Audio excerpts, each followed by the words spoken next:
Magandang buhay sa inyong lahat. Kamusta po kayo mga palalaps galaw-galaw? Para hindi ma-stroke, ayan. Tayo po ay meron dyang Adidas, paanang manok na 1 kilo po yan guys. Ipiprito po natin yan hanggang sa maging golden brown siya. Ayan, minikos-mikos ko lang, baliktad ko para magpantay po ang kanyang pagpiprito. At di pa po tayo tapos dyan guys dahil aahuin na po natin yan sa kahirapan. At yan na siya guys.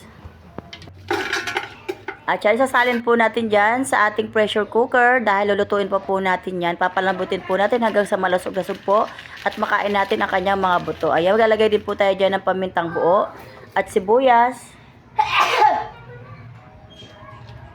Ayan, naglagay din po ako dyan ng tomato paste. Depende po sa inyo kung gaano po karaming tomato paste ang inyong lalagay. Kasi ako po okay na yan.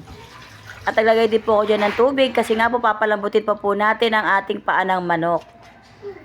At maglalagay din po tayo dyan ng mamasita, oyster sauce at asukal. Depende po sa inyo kung gaano po karaming asukal ang inyong ilalagay. At yan, naglagay din po ako dyan ng toyo ni Mrs.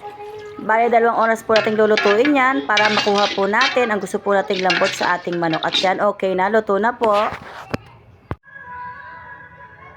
Ito na siya guys, yung ating niluto ng paanang manok na 2 oras. Tingnan natin. Kakain na po natin, pati yung buto niya makakain na po natin.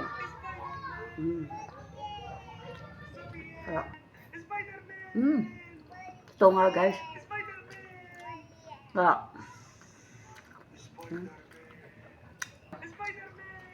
Kumakain siya ng paanang manok.